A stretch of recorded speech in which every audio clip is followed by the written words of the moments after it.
திருச்சிற்றம்பலம். எண்ணம் போல் வாழ்க்கை. நாம் நினைத்தது நடந்துவிட்டால் இறைவனுக்கு இங்கு எந்த வேலையும் இல்லை. அதனால்தான் ஒரு கட்டுப்பாட்டுக்குள் நம்மை வைத்திருக்கிறான் இறைவன். ஒவ்வொரு மனிதனுக்குள்ளும் தினமும் பல ஆயிரம் எண்ணங்கள் வந்து போய் கொண்டு இருக்கின்றது. ஒவ்வொரு எண்ணங்களும் அவரவர் கற்பனை திறன் கொண்டு வெளியில் வருகின்றது. எண்ணங்கள் கவிதைகளாக, கட்டுரைகளாக, வார்த்தைகளாக, எழுத்துக்களாக, கதைகளாக, இப்படி அவரவர் எண்ணத்திற்கு ஏற்றாற்போல் வேறுபடுகின்றன. எந்த இடத்தில் எண்ணங்கள் வேறுபடுகின்றது? நல்ல உயர்ந்த எண்ணங்களாக இருந்தால் ஆன்மீக சிந்தனை வருகின்றது.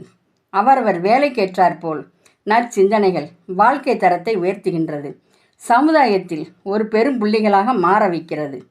எண்ண சிந்தனைகள் ஒரு வடிவமாக மாறி பொருளாக உருவேற்றி கற்பனைக்கெற்றா உயரத்திற்கு சென்று விடுகிறான் ஒரு மனிதன். தன்னை வளப்படுத்திக் கொள்ள வேண்டுமென்றால் முதலில் அவனுடைய எண்ணம் சரியான கோணத்தில் இருக்க வேண்டும். எண்ணத்தை தனக்குள் வசியப்படுத்தி கொள்ள வேண்டும். பின் எண்ணத்தை மாற்றமின்றி முயற்சியோடு வெளிக்கொண்டு வர வேண்டும். முன்னுக்கு பின் முரணாக பேசி நான் பெரியவன் என்று சொல்லிக்கொண்டு இருப்பவன் அவனுடைய எண்ணம் சீர்படவில்லை என்று அர்த்தம். வாழ்க்கையில் எந்த ஒரு செயலையும் நிதானமாக செய்பவன் அமைதியானவன். ஒவ்வொரு எண்ணத்திற்கும் அர்த்தங்கள் பல இருந்தாலும் அதற்கு மாற்று கருத்து எதுவும் இல்லாமல் இருப்பவன் ஒழுக்கசீலன்.